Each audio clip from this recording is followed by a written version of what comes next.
పిల్లల పేరెంట్స్ను ఎంకరేజ్ చేయడానికి, టీచర్స్ను కూడా అలాట్ చేయడానికి ఈ బడిబాట కార్యక్రమం పెట్టడం జరిగింది. ఆమ్లెట్ గ్రామాలు ఏవైతున్నాయో, హై స్కూల్ పక్కన ఉన్న గ్రామాలు ఏవైతున్నాయో ఆ గ్రామాలలో కూడా పిల్లలను పేరెంట్స్ను మోటివేట్ చేసి హై స్కూల్కు ఎక్కువ విద్యార్థులు రప్పించడానికి ఈ బడిబాట కార్యక్రమాన్ని పెట్టడం జరిగింది.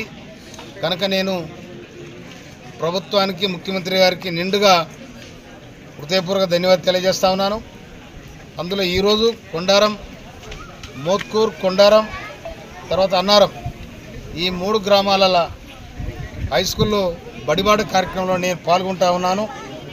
దీనికి ప్రధాన ఉపాధ్యాయులు, గౌరవ ఎంఈఓలు, ఉపాధ్యాయ బృందాలు అందరూ కూడా పూర్తి స్థాయిలో సహకరించారు. అందులో కొండారంలో దాదాపు ఇవాళ ఫస్ట్ టైం కాబట్టి 100 మంది పిల్లలు అటెండ్ కావడం చాలా శుభసూచకం. ఉపాధ్యాయులను కూడా నేను మనస్ఫూర్తిగా అభినందిస్తా ఉన్నాను. నేను కనుక ఈ రిజల్ట్ను తర్వాత ఈ రోజు నాడు 10/10 ఇక్కడ 2 విద్యార్థులకు రావడం జరిగింది. ఈ మండలంలో మొత్తం 15 మందికి, జిల్లా మొత్తం 13 మంది అయితే ఈ కొండారం నుంచే దాదాపు 2 పిల్లలు, ఒక అమ్మాయి ఒక అబ్బాయి, వాళ్ళకు కూడా నేను నిండుగా నా దీవెనలు ఇస్తా ఉన్నాను. అదేవిధంగా ఇది ఒకటే కాదు, 2024, 2025 వరకు లాస్ట్ మళ్ళా 25-26లో మళ్ళీ ఎగ్జామ్ జరుగుతాయి. కనుక ఆ టైంలో కూడా ఈ కొండారం మంచిగా, కొండ అనేది ఒక బలమైన శక్తి కాబట్టి ఈ కొండారానికి కొండంత బలం ఇవ్వాలని తప్పకుండా నా పూర్తి స్థాయిలో సహకారం ఉండదని ఈ పాఠశాలకు ఈ అనుబంధం.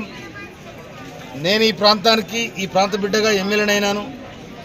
నాకు చదువు మీద ఎక్కువ ఆసక్తి. ఎందుకంటే మా అమ్మ నాయనడు ఆనాడు చదివించకుండా కూడా నేను చాలామంది విద్యార్థులు చదివిస్తాను. నేను ఇప్పటికీ చదివిస్తున్నాను. నేను ప్రతి సంవత్సరం 150 నుంచి 100 మందిని హాస్టల్లో కానీ స్కూల్లో కానీ నేను జాయిన్ చేస్తే అదొక నాకు వృత్తి.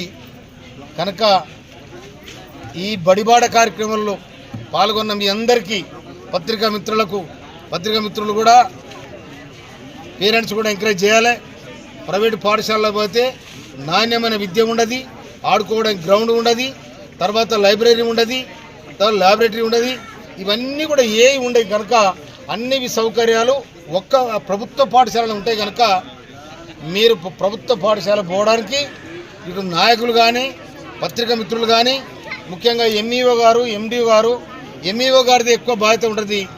ఈ ప్రైవేట్ స్కూల్ పోయినట్టయితే ఆ ప్రైవేట్ స్కూల్లో గ్రౌండ్ ఉండదు, ఎలాంటిది సౌకర్యం ఉండదు. ఆ 4 రూములలో పెట్టి వాళ్ళ పిల్లలను పీడించి వాళ్ళకు ఆరోగ్యవంతమైన వాతావరణం లేకుండా చేసి పిల్లలు ఏదో చేస్తూ ఉంటారు. కనుక ఇవాళ కొండారం చూస్తే బ్రహ్మాండమైన గ్రౌండ్ ఉన్నది. కనుక దానికి ప్రైవేట్ ఇది మన చిన్నబడి ప్రైమరీ స్కూల్కు సెక్షన్ పెట్టిండ్రు, తర్వాత హై స్కూల్ కూడా మంచి గ్రౌండ్ పెట్టిండ్రు.